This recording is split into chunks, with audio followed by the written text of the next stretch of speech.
Kamala Harris, who is the former Attorney General of California, the former Senator from California, the former Vice President of the United States, and a failed presidential candidate from 2024, is now rumored to be eyeballing the California's gubernatorial race in 2026.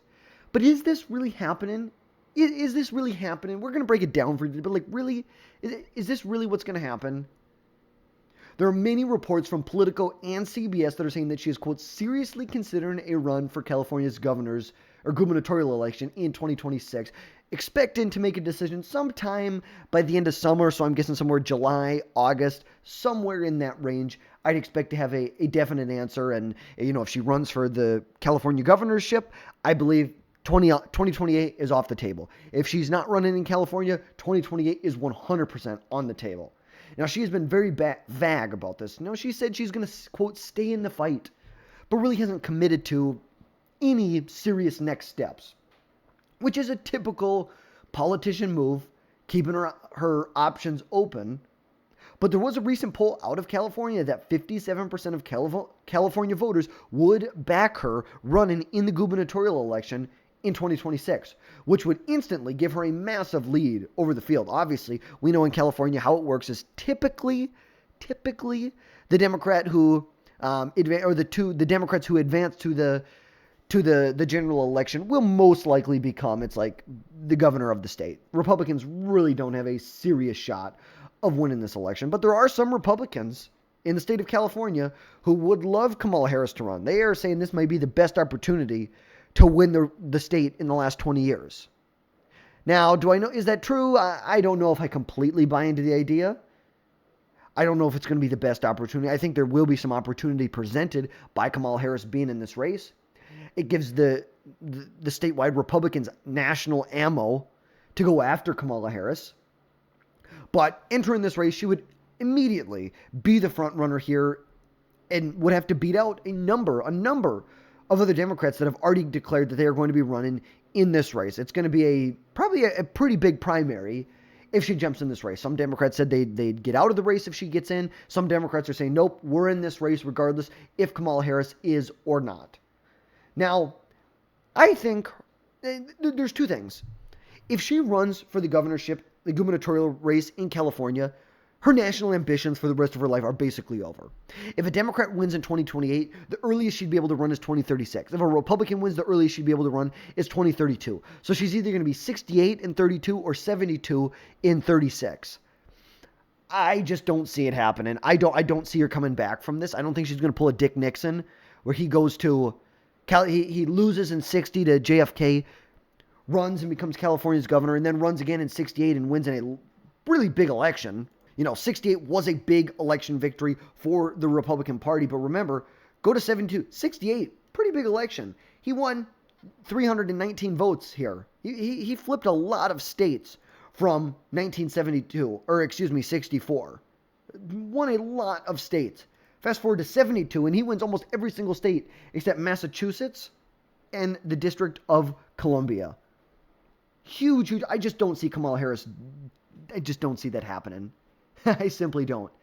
Because Harris's time as the VP, her 2020 presidential campaign, her 2024 presidential campaign were flops. Like, let's be honest. There was a lot of people who didn't want her to be the VP in 2020. There was a lot of people who wanted someone like Gretchen Whitmer to be the VP. She got, 5% in the Democrat primary in 2020? And in 2024, she spent $1.5 billion and lost all 7 swing states. Remember, this is what $1.5 billion gets you. You lose all 7 swing states. You lose a popular vote for the first time in 20 years. You lose to Donald Trump by 2.5 million votes in this race. And you have some of the worst show-ins in Democrat strongholds that we've seen in a long time. Look at this. I love this map right here because there's so many features that you can do with it. But look at this. Let's go back to 2016. Look at this. California, 2012. You go to 2020. Look at this. California moved 9 points. 9 points to the right. New York moved 10 points to the right. Illinois moved 6 points to the right. Maine, 2 points. Nebraska, which that's a Republican stronghold. Oregon, a point. Washington, under a point.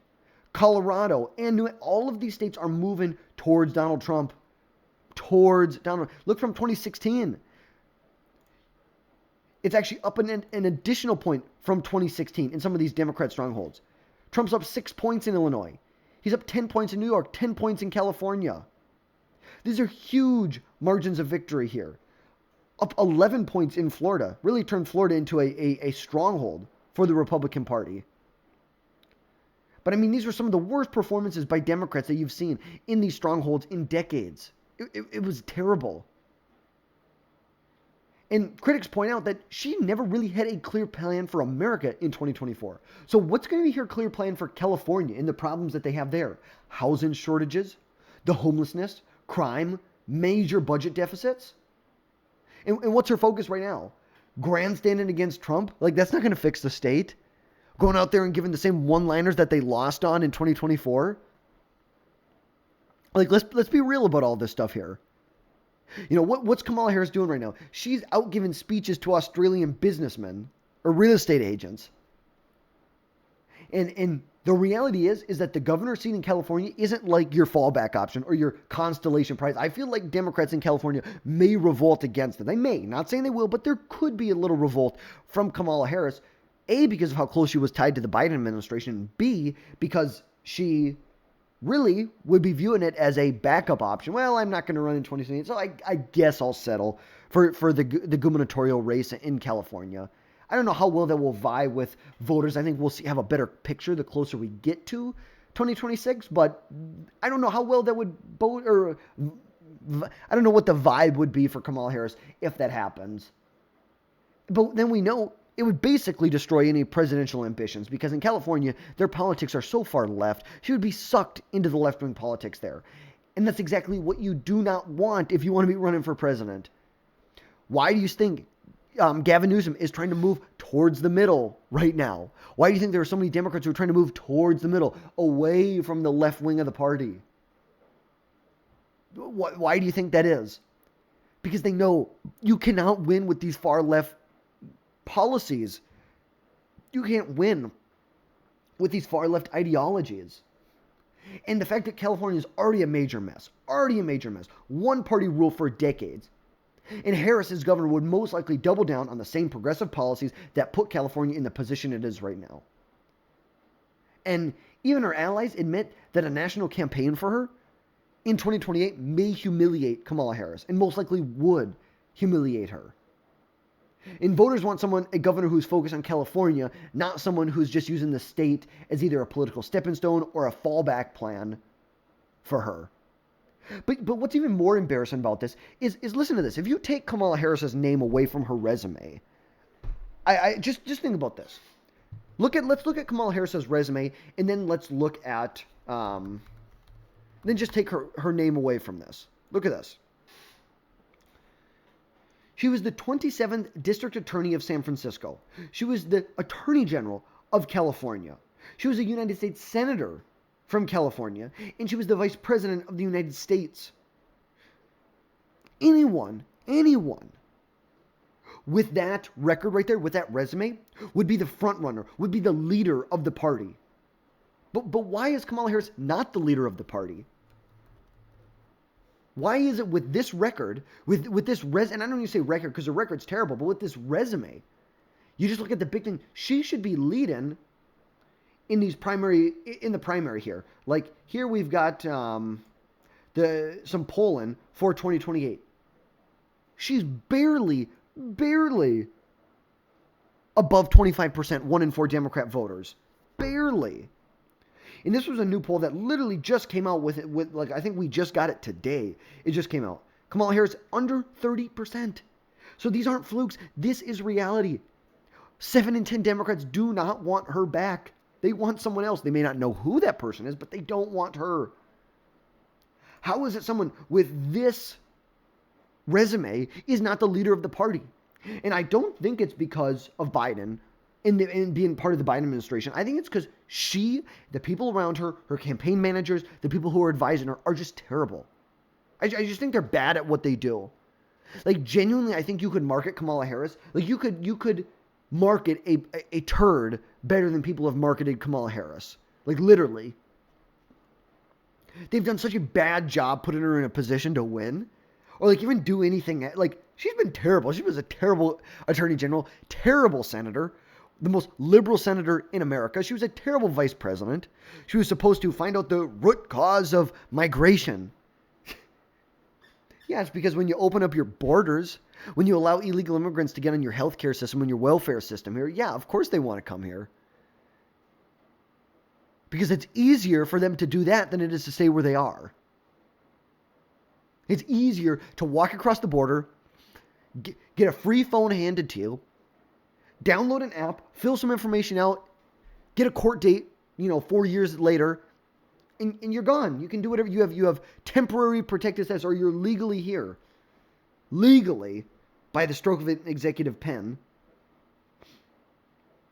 Like this is the reality of the situation. Like, she is so bad at this. She is so bad at this. But I think if she runs in 2020, she would get humiliated again. You thought this was humiliating? I think she wouldn't even win the primary, to be honest with you. I do not think she would win the primary. But you think about all these things. She has this huge fundraising network. All of these things that has going for her. She was the nominee in 2024. She got 75 million votes. And you're out there, repeating the same old crap that you lost on in 2024 over and over again. How Donald Trump is a racist. All these different things. But here we are. And I think we'll see what happens. I think she probably will run for California's governor's gubernatorial election. I guess I don't know. I can see it both ways right now, to be honest with you. I really can see it both ways. But I think it's going to be a humiliation either way. You get downgraded to be the governor of California, or you get humiliated in 2028. Pick your poison. Pick your poison. But that's going to wrap things up for today, folks. Appreciate you guys sticking around this long. If you like what we're doing, if you like the content we're putting out, if you like the coverage, drop down below, hit that subscribe button, and make sure you never miss another video from us again in the future. And folks, we will catch you next time.